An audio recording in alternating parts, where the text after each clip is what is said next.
Hello guys, it's Ross here, or as you may know me, LazyBeast Gaming on YouTube. So what I wanted to do is recap the 24-hour marathon that I recently did for Macmillan Cancer Support. Because I couldn't stream it, I thought I'd do this video instead to sort of recap it, tell you what I did for 24 hours in World of Warcraft, and just basically thank everyone again for donating. So if you did donate, thank you very much for that. There's still time to donate if you haven't yet. You can still go through to the page, the link will be in the description of this video. So thank you very much for anyone that did donate. So let me tell you about the day and what we did. So the plan was to start this at 7 o'clock on the dot, but my son decided that was a bad idea and that we should instead start at 7:10 PM because he didn't want to go to bed bang on time. Kids. So I'd already been up since 6 AM in the morning at this point, so I had a full day with the kids. I was ready for bed, but no, the time was to start this 24-hour marathon. So in the daytime when my son napped, I tried to get a little bit of sleep in myself. I managed to get 1 hour of nap time in, which was going to have to see me through this challenge. And it did, but in total on this day I would be up for nearly 40 hours. Nothing I hadn't done before. So what I thought the best strategy would be to do is obviously the commonsensical things like staying hydrated, eating some nice healthy snacks, some protein rich foods to keep me going through this challenge.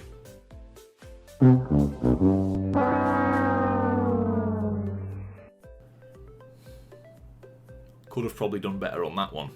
And I also thought that because I'm gaming and because I'm going to get really tired, that my brain would be working its best at the start of the challenge, so I would do any difficult content at the very beginning, which is what I tried to do. So I started off with some mythic dungeons. I'm currently still working on Keystone Master. Now this is the point in the video where anybody that doesn't play World of Warcraft just loses the plot and doesn't know what I'm going on about, but for all those Warcraft players out there, you can stick with me. So I'm still working on Keystone Master, so I got one of my dungeons done there. And I think I even got 2 of them done actually in the end. So I'm still left with just 2 more dungeons to do till I get Keystone Master. I've slacked pretty hard. Go easy on me. So we hit the ground running with some dungeons straight away, straight in there. One of them went well. Another one didn't go so well. So then I thought, you know, enough of the dungeons, that had killed a good 2 hours already, so we'd got a nice start there. So I thought I'll do some PvP. Now anybody that watches my channel knows that I'm in the middle of doing this series where I'm trying to do 500 arena games to get, you know, to grips with the arena and learn it. And I've not made much progress on that so far, but it's still in the works. So I thought I'll try and chip away. You know what? I'm going to do 100 games. Ambitious, obviously. So basically what happened is we did 3 games. Or maybe even 4 games, but lag got in the way. I was lagging very, very hard. So obviously, there's just no point in carrying on when you're lagging like this. Yeah, ready? Next time. I'm lagging. Oh no! Shit. Oh shit!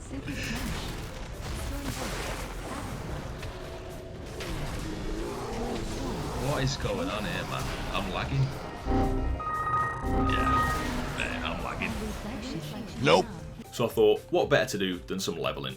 Now, I am a serious altaholic, and I'd banned myself from playing alts for the past sort of 2 months, and I'd done very well. And I really do love my druid at the minute, so that's all good. So I thought, I'll level another druid. I wanted to get into Restore PvP, and I also know that Nelfs on the Alliance side are really, really good for druids, because you've got your Shadow Meld, you can, you know, Shadow Meld and get rake stuns off in the middle of combat and all that good stuff. So I wanted to level a Night Elf druid on Alliance on Ravencrest realm. So I started doing that, and that killed a lot of time. That was good. But when I got bored in the, of leveling in the middle of the night, it was the early hours of the morning now. I thought I'll do something that I've not had a chance to do for a long time. So I thought, while I've got all this time on my hands, I'm going to go and camp for the Time Lost Proto Drake. Now I've done this in the past a few times. You know, when you've sort of run out of things to do, it's the end of the expansion. You want to play the game, but there's not a lot to do. So you think, oh, I'll just go and run some old raids or dungeons. I thought I'll go and see if the Time Lost Proto Drake is there if I get lucky, because I had time to camp for the first time in like 3 years. So I went there, I waited, add-ons were installed, patiently waited, did quite a few laps. I kept on doing /who. I was the only person there. I thought this is it. If I'm going to get it, this is the moment. So I waited for about probably 2 hours camping. Sometimes I camped, sometimes I did the loops around the flight, the spawn points, and then finally something spawned. But it was Varagosa. It wasn't the Time Lost Proto Drake. So that's fine, I thought, because I'd read online. I'd sort of got this a bit confused though. I thought that they took turns to spawn, so I thought this is fine, this is good. It was about probably I can't remember the exact time, but it was still early in the morning, probably around 3 in the morning, 4 in the morning at this point. So I thought, this is okay, because I know that there's a 2-hour gap where none of them will spawn when one of them has been killed. So I've got 2 hours to wait. So I went back to level the druid some more for 2 hours. After that 2-hour gap, I came back onto my main that was in Storm Peaks and carried on waiting. And I thought this was going to be it. It was 7 in the morning. I was still the only person there. And I was convinced that the Time Lost Portrait would spawn next. But again, I waited and I saw something in the distance, and it was Viragosa again. It was at this point that I went back to the web pages I've been looking at and realised that there could be like 30 spawns of Viragosa in TLPD, and the Time Lost Portrait could only be like 2 of those spawns in the day, or in those 30 spawns. So I thought, okay, maybe not then.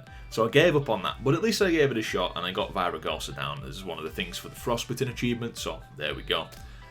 And then other than this, obviously in the last stages of the challenge, it was sort of easier because towards the end of it, the good thing about doing it at night time, starting it at night time, is that you finish it at night time. So like most of the last hard section of the marathon is in the daylight, which definitely helps keep you awake. And obviously other people are awake, I've got people to talk to. So it was definitely a good idea. You know, there's pros and cons of starting it first thing in the morning when you wake up, or at night time like I did. But I think we did it a good way around, based on my circumstances anyway, with having the kids and things.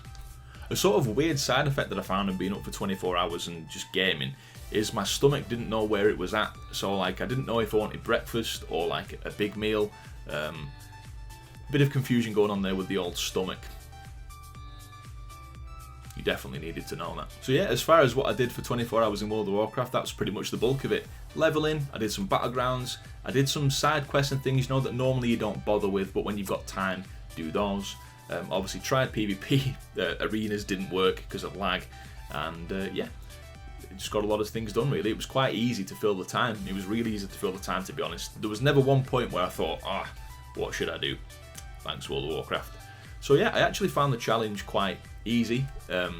It's something I'd definitely do again in the future, and hopefully next time stream, so then you can obviously be involved with it and interact with it, and you know, get more people involved. That'd just be really good for it, make it a lot more fun.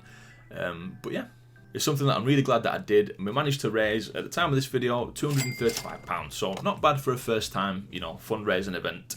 So yeah, there we go guys, that's pretty much it. Just a quick recap of the marathon and what we did, and again, big thank you to anybody that did donate. Thanks very much, and thanks for supporting me, and thank you as well to the people that, you know, were around while I was doing the challenge, people from Discord and people, my mates in game, for keeping me going, sending me little messages of encouragement. Thanks very much. So yeah, there we go guys. I've been LazyBeast, or Ross if you know me as Ross, and I'll catch you next time. Take care. Bye bye.